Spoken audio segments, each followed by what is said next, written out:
देश के कुछ राज्यों में और प्रदेश के कुछ जिलों में एक बार कोरोना का संक्रमण फिर से बढ़ रहा है। बढ़ती हुई सर्दी के साथ संक्रमण का खतरा लगातार बढ़ता है, इसलिए अभी सावधान रहने की जरूरत है। भोपाल, इंदौर, ग्वालियर, जबलपुर, रतलाम, धार, विदिशा ऐसे जिले जहां और विशेष ध्यान देने की आवश्यकता है। कोरोना संक्रमण को रोकने के लिए समाज के साथ मिलकर हम हर संभव उपाय कर रहे हैं, कोई कसर नहीं छोड़ रहे हैं। और खुशी की बात यह है कि अब जल्दी वैक्सीन आने की संभावना भी बढ़ गई है, लेकिन अभी जब तक दवाई ना आ जाए तब तक ढिलाई नहीं बरतनी, हमारे प्रधानमंत्री जी ने कहा है। इसलिए सावधान रहें, चेहरे पर मास्क लगाएं, आपस में दूरी बनाए रखें, बार बार साबुन से हाथ धोएं।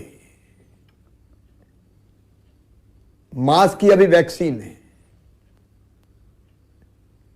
जहां सावधानी बरती वहां परिणाम बहुत अच्छे आए। इंदौर और भोपाल के वो उदाहरण हमारे सामने हैं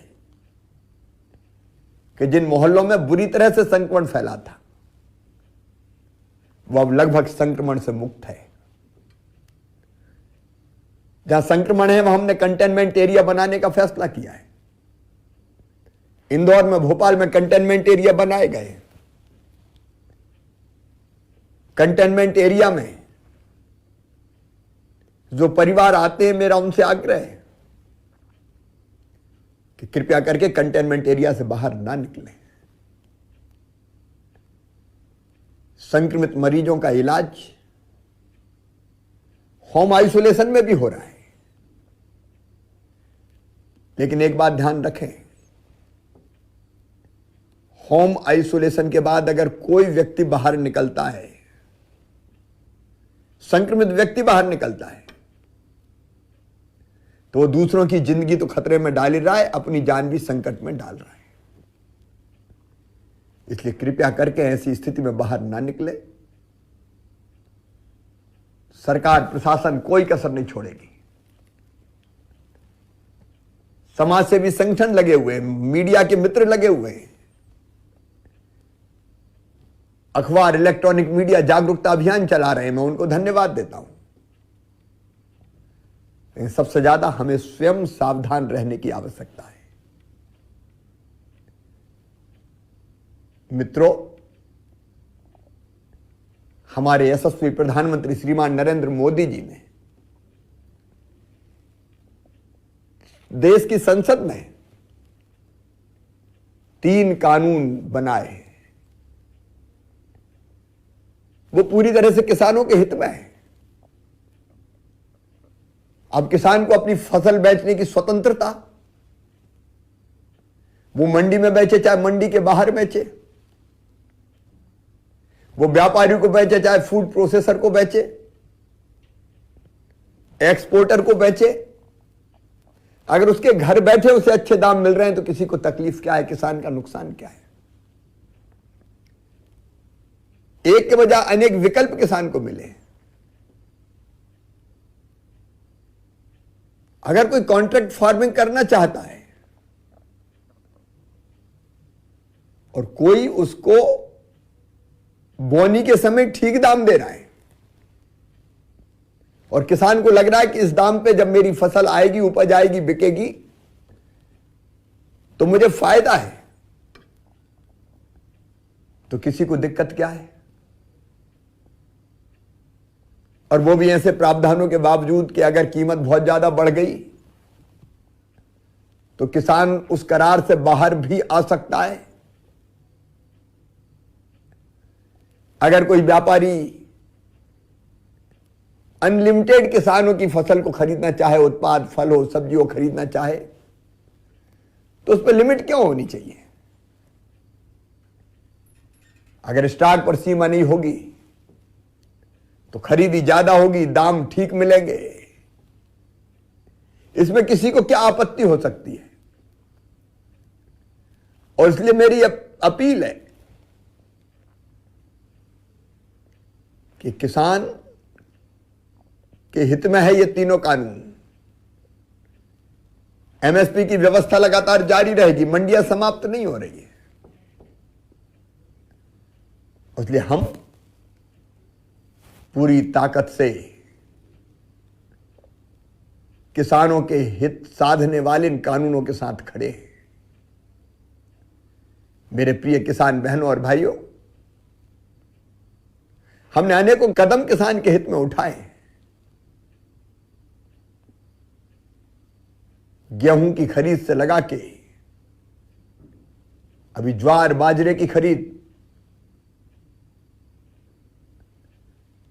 अब धान की खरीद लगातार जारी रहेगी। जो फसलें खराब हो गई थी उनके लिए आरबीसी 6.4 की राहत और मुआवजा की राशि पूरी किसान के खाते में डाली जाएगी, उसकी हम व्यवस्था कर रहे हैं।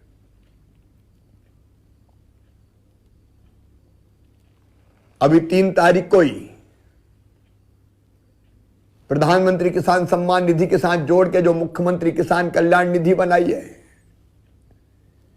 उसका पैसा फिर 5 लाख किसानों के खाते में जाएगा। 4,000 रुपया मध्य प्रदेश सरकार हर साल देगी 2 किस्तों में। एक ने अनेकों कदम किसान के हित में उठाए गए और आगे उठाते रहेंगे। आखिर खेती को फायदे का धंधा बनाना है, हम कोई कसर थोड़ी छोड़ेंगे। लेकिन मुझे यह बताते हुए भी खुशी है कि मेरी प्राथमिकता, राज्य सरकार की प्राथमिकता है सुशासन देना। और इसलिए एक तरफ जब हम सीएम हेल्पलाइन प्रभावी ढंग से फिर प्रारंभ कर रहे हैं, पिछली सरकार ने ठंडे बस्ते में डाल दी थी, मैं लगातार मॉनिटरिंग करूंगा। वहीं दूसरी तरफ समाधान ऑनलाइन फिर से प्रारंभ की जा रही है। मैं औचक निरीक्षण करके भी जनता की समस्याएं जानूंगा, योजनाओं के क्रियान्वयन को देखूंगा।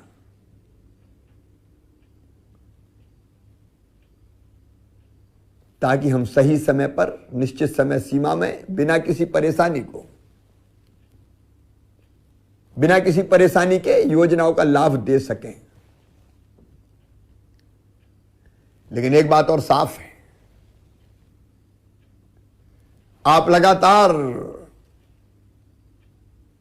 समाचार पत्रों के माध्यम से, टेलीविजन के माध्यम से, न्यूज चैनल्स के माध्यम से देख रहे होंगे, सुशासन का मूल मंत्र मेरा सज्जनों के लिए फूल से ज्यादा कोमल और दुष्टों के लिए वज्र से ज्यादा कठोर है मेरी सरकार। इसलिए आम जन के हितों को पूरी तरह से संरक्षित रखेंगे। लेकिन माफिया, रसूखदार, सरगना, अड़ीबाज, सट्टेबाज, तस्कर, गुंडे, बदमाश, मसल पावर का इस्तेमाल करके कब्जा करने वाले, कोई माफिया छोड़े नहीं जाएंगे। लगातार कार्रवाई जारी है। मैंने अधिकारियों को साफ निर्देश दिए कि ऐसे लोगों को नेस्त नाबूद कर दो। इंदौर में, भोपाल में, जबलपुर में, मंदसौर, आगर, नीमच, सतना, उज्जैन, सीहोर, चौतरफा कार्रवाई चल रही है। कोई बेईमान,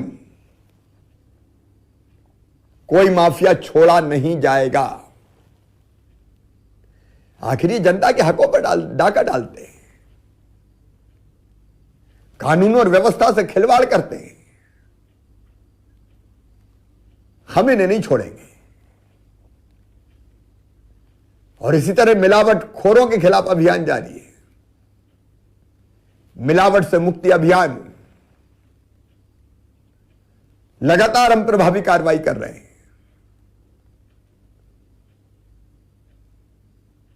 मिलावटी खाद्य पदार्थ बेचने वाले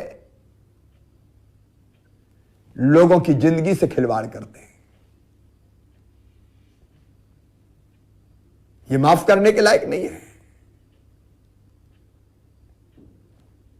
मेरा संकल्प है इनको नेस्त नाबूद करने का। यह अभियान लगातार जारी रहेगा। एक और कानून हम बना रहे हैं, उसकी तैयारी लगभग हो गई है। भोली भाली बेटियों को बहका के, फुसला के, डरा के, धमका के उनके साथ शादी कर ली जाती है और बाद में धर्मांतरण का कुचक्र चलता है। वस्तुतः ऐसी बेटियों की जिंदगी नरक बना दी जाती है। हम अपनी बेटियों को ऐसे नरक में नहीं जाने देंगे। प्रेम के नाम पर आड़ में ये करतूतें किसी कीमत पर नहीं चलेगी। ऐसे लोगों को सख्त से सख्त सजा दी जाएगी। विधानसभा के अगले सत्र में यह कानून बन जाएगा, विधेयक पारित कराएंगे। मां, बहन और बेटी का सम्मान बचाना हमारी जिम्मेदारी है। महिला सशक्तिकरण हमारा लक्ष्य है। हम उसको पूरा करके ही चैन की सांस लेंगे। आइए हम सब मिलकर बनाए आत्मनिर्भर मध्य प्रदेश। विकास की नई यात्रा प्रारंभ करें। लोकल को वोकल बनाएं। स्थानीय भाई और बहनों द्वारा बनाई हुई वस्तुओं का हम उपयोग करें, उन्हीं को खरीदें। महिला स्वास्थ्य सहायता समूह द्वारा बनाई हुई चीजों को खरीदें और प्रदेश की प्रगति और विकास में अपना योगदान दें। बहुत बहुत धन्यवाद।